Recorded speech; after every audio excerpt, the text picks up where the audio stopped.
Murder, rape crimes, child abuse, charges that wanted felons face every day. But what happens if one fugitive flees the state? Now, over 186,000 cases in the United States go unpunished. Now, this means some fugitives can escape justice just by simply crossing state borders. I get appointed all the time to people who are arrested here in Texas and are wanted out of state.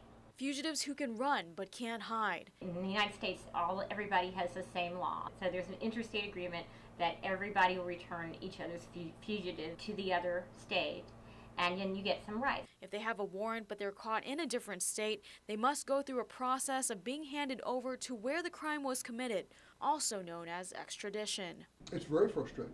Sheriff Gary Painter with the Midland County Sheriff's Department says Midland County receives many felons out of New Mexico that move to Texas. He says there are also people from around the country who come to work in West Texas in the oil field. Some have warrants, but end up back in jail. We deal with that every single day.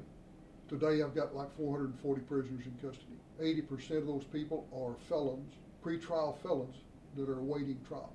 Some law enforcement agencies around the U.S. issue non-extradition warrants. This means agencies in cities like Philadelphia, Little Rock, Atlanta, and St. Louis will not leave their state to pick up wanted fugitives in another, meaning these wanted fugitives are free to go. Yeah, we go after them. We bring them back. They're going to stand trial.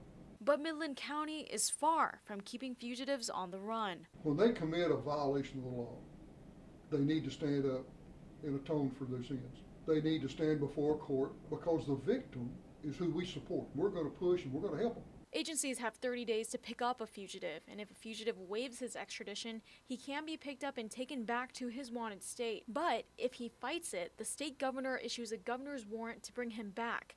Once he gets a hearing, he can try to fight extradition in court. Normally you're going to lose it. The only two defenses to an extradition hearing is the state's paperwork isn't correct. If you're contesting that you're actually not the person, that there's an identity issue.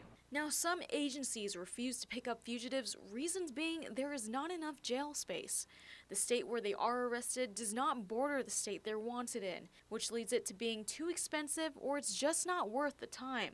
Midland County usually extradites fugitives every 4 to 5 months. Now, they average about 2 extraditions a month. We have 2 warrant officers that are on road trips all the time. We've got right at 600 felony warrants that are outstanding. So we stay busy. Regardless of where they're from, a crime is a crime.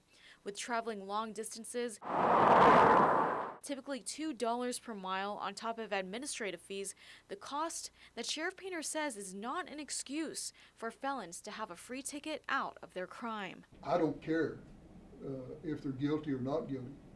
The fact that I have a warrant in my hand and the court says pick them up and bring them in, that's my job. So regardless of cost, they still I could care less. We're going to go after them. In Midland, Jolena Okazaki, News West 9.